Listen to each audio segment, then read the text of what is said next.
Thank you very much, Mr. President. It's a big happiness for me and I'm very proud.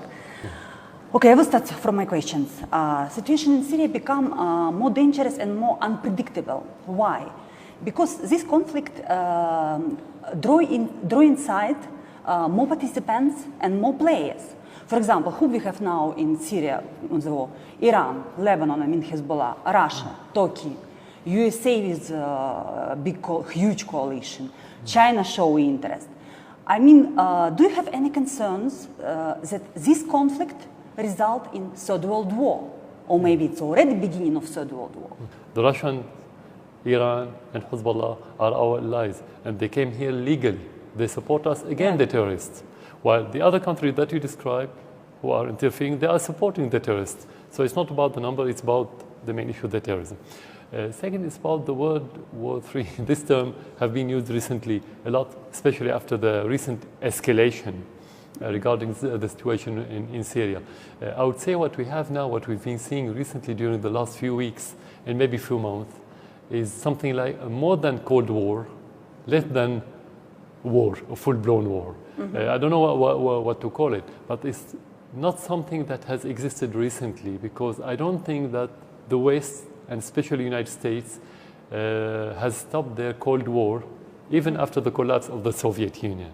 Yes, so it's going on. Yeah, you have many stages in that regard, and Syria, one of these important stages. You see more escalation than before, but the whole issue is about keeping the hegemony of the American around the world, not allowing anyone to be partner on the political or international arena, whether Russia or even their allies in the West. So this is the essence of this war that you describe as Third World War that exists. It is a world war, but it's not military war.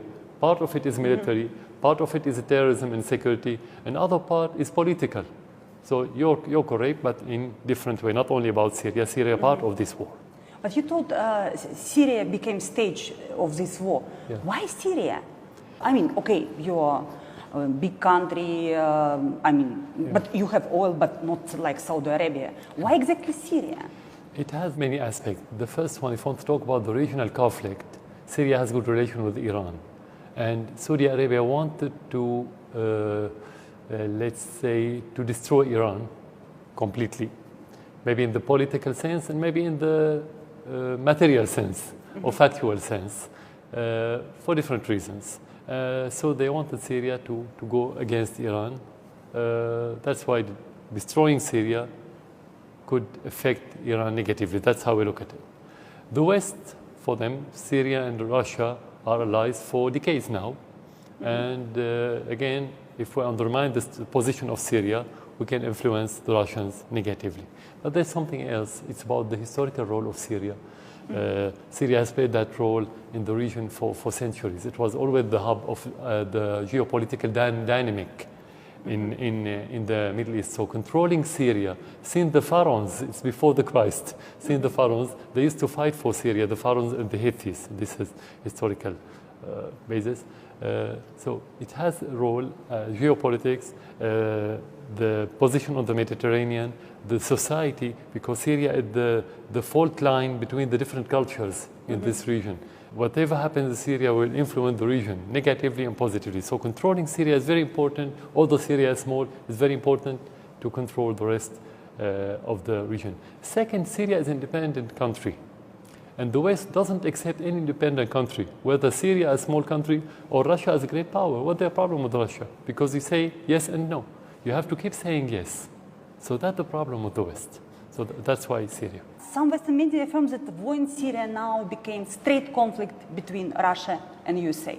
You agree with this? Yeah, for a simple reason. When I said at the very beginning that the issue about the terrorism, Russia wanted to fight terrorism for different reasons, not only for Syria, not only for Russia, for the rest of the region, for Europe, for the rest of the world.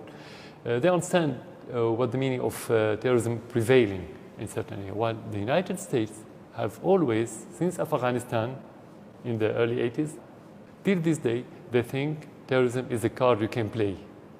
You can put on the table. You can put it in your pocket and put it on the table anytime. So you're talking about two different entities, two different ideologies, two different behavior, two different approach. That's natural to have this conflict. Even if there's dialogue, they're not on the same page.